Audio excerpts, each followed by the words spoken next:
it's Jess here, and today we're taking on Bokksu Grocery. So I've covered Bokksu before on this channel. It's a monthly subscription service of artisan Japanese snacks, but it turns out they also have two sort of grocery and direct options. One is Bokksu Market, which is more of the artisan stuff they have in the subscription box, and they also have Bokksu Grocery now, which is closer to stuff you'd find in a local Japanese grocery store. And what really matters here is that Bokksu Grocery has a really low shipping minimum of $35 compared to $200 for Bokksu Market. So that'd be really fun to spend about as much as you'd spend at Bokksu for a single month subscription and see what it's like and see if it's worth it. And with that, let's dive in. So first I got Chaoby's bubble tea milk cake. Oh, they're so cute. I don't know why, but I wasn't expecting mini cakes. I was expecting like one giant cake. These look more like pineapple cakes. This is a lot of packaging. Wow. I really do feel like I'm reliving the pineapple cake video with this giant Kaunuchu wannabe. It does smell very strongly of boba syrup. If you haven't made tapioca pearls before, when you're cooking it in the syrup and everything's reducing,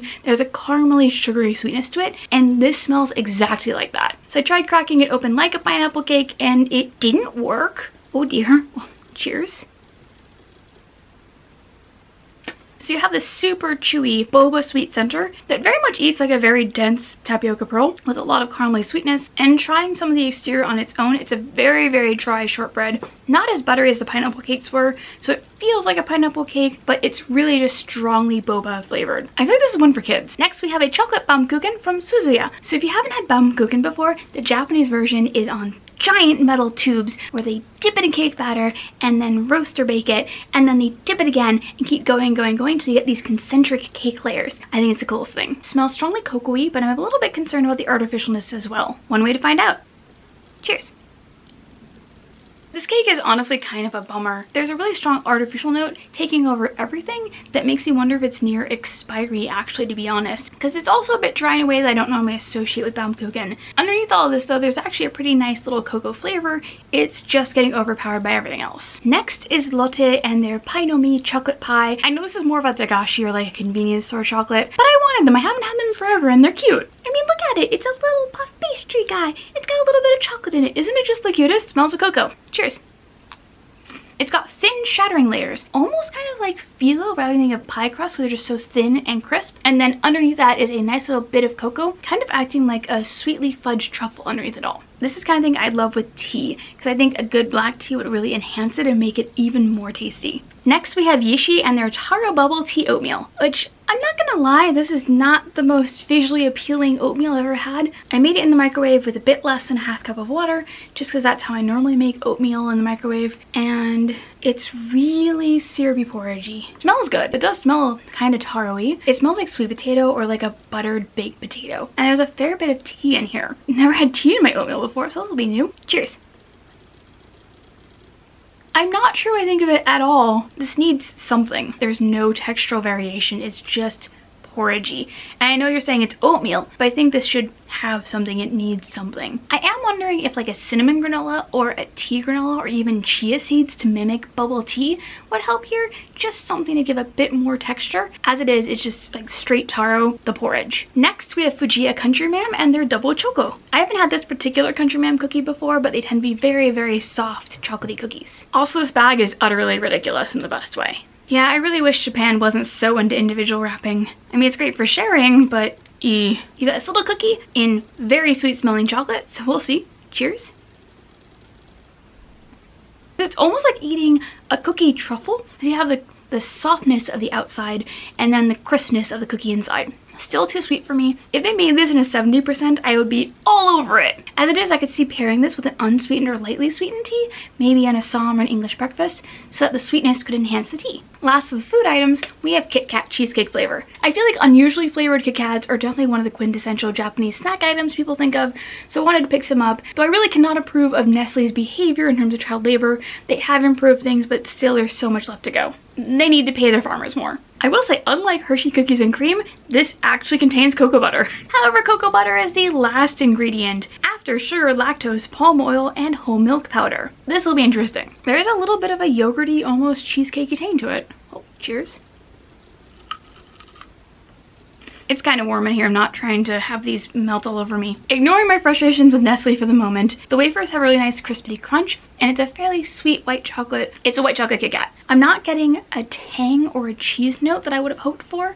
I really think I'm just getting sweetness. A while back they had the Kit Kats where you put them in the oven to get them a bit broiled, and I feel like this one would actually lend well to that, just to get more flavor. Right now it's just too sweet and one note for me. Next we have drinks. There weren't very many jellies available that I hadn't tried before, so I thought it'd be more fun to try some sodas this time. Starting off the drinks, we have Moshi with their Yuzu and white peach sparkling drink. And it smells ridiculously strongly of yuzu with just the bottle open. I'm not really smelling any peach, but I don't care because it smells so good. If you haven't had yuzu before, it's a citrus and it's got a flavor very similar to kumquat with a bit more of a sharp, elegant tartness, if that makes sense. I really like it as this like gentle but still sweet sour tart flavor that's unique within citrus. Cheers!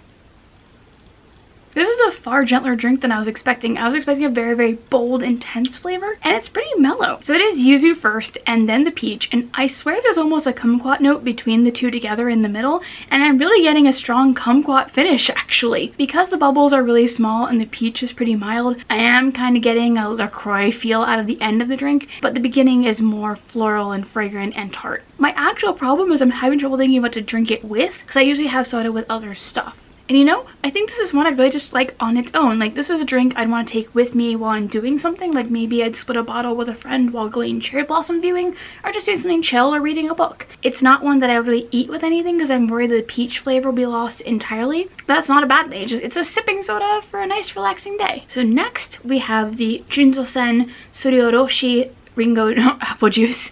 Trying to read off the back, and it's got English and Japanese on the back here. And I love that it's a pretty pulpy apple juice, more like a really thick apple cider just from the look of it. I just really like my apple juice to be really intensely apple. It smells like applesauce. Yeah, just a sweet apple scent, like applesauce. Cheers.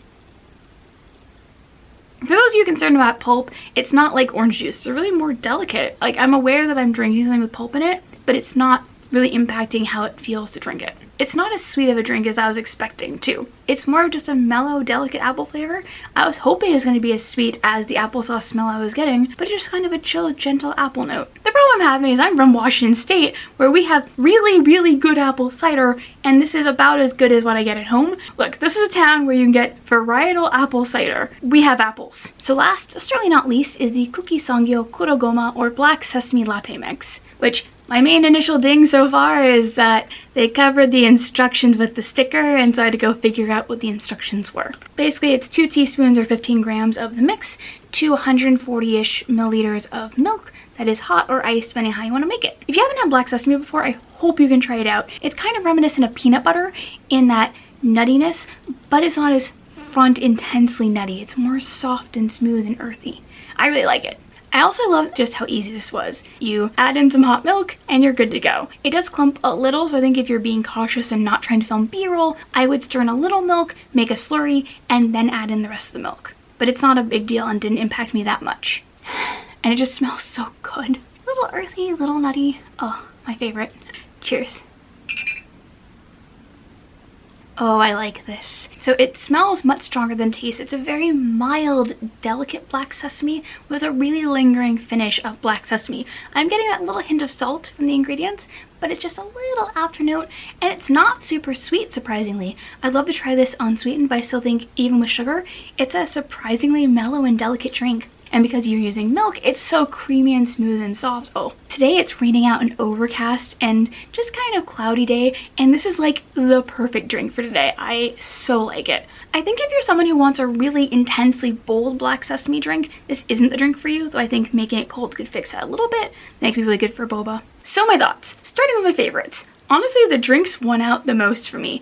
The Moshi Yuzu and White Peach was just so fun to drink. I really enjoyed the delicate nuttiness of the Black Sesame Latte, and then also the Lotte Pies were just really fun. And the apple juice was good, just it's about as good as local apple ciders, and that makes it tough. As for Bokksu grocery itself, I should back up and say that one of my favorite things to do at home, when it's safe enough to do so at least, is to go to Wajimaya and grab things I haven't tried before and just see how they are. And this felt like doing it at home. It wasn't going to be the high quality, intense artisanal experience you'd get from Bokksu or Bokksu Market, but this is what I would get from the grocery store. I got to try combinations I'd never had before, like taro and tea and oatmeal from Yishi.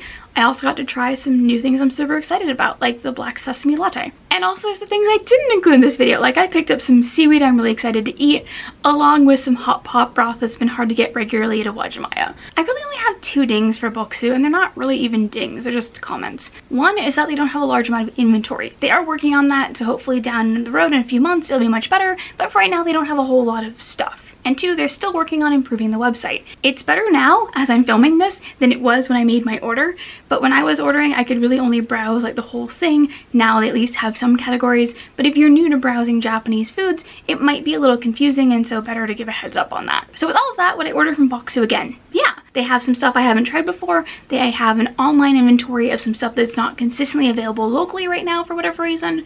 And again, free shipping at $35 is great. And better still, right now they have a $10 off if you sign up for their mailing list, so it's a pretty good deal all in all. And with that, I'd love to hear from you in the comments. Have you tried any of these items? Are you going to be trying out Bokksu Grocery? If you're curious about Bokksu, their main box, I have a video for you right here. And with that, I will catch you next time. Later!